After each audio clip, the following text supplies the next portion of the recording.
L'Eurovision en eau trouble. Pour sa 70e édition, le concours musical télédiffusé traverse sans doute l'une de ses plus graves crises.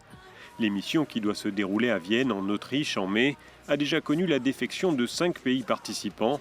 L'Espagne, les Pays-Bas, l'Irlande, l'Islande et la Slovénie.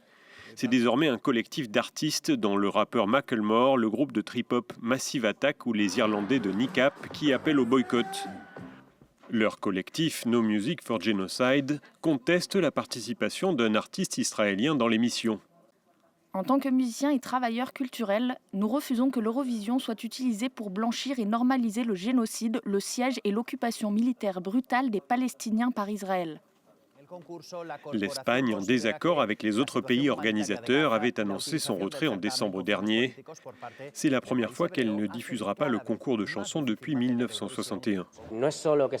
Il ne s'agit pas seulement du fait que l'Espagne ait décidé de ne pas participer à l'Eurovision.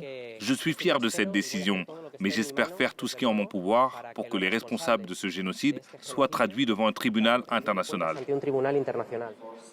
Un tremblement de terre pour le concours qui avait déjà été secoué en 2025 et 2024 par des appels au boycott d'Israël et des manifestations pro-palestiniennes.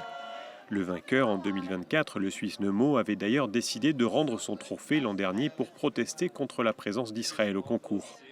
La candidate de l'édition précédente pour Israël, Yuval Raphael, survivante de l'attaque du 7 octobre, était arrivée deuxième, remportant le plus de voix du public. Cette année, c'est l'artiste Noam Betham qui doit concourir pour l'État hébreu. D'autres artistes de l'édition 2026 expliquent ne pas vouloir de boycott.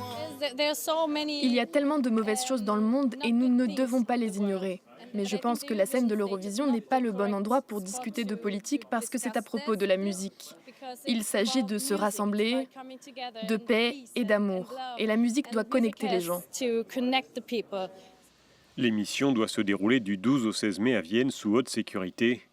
Tous les billets ont déjà été vendus.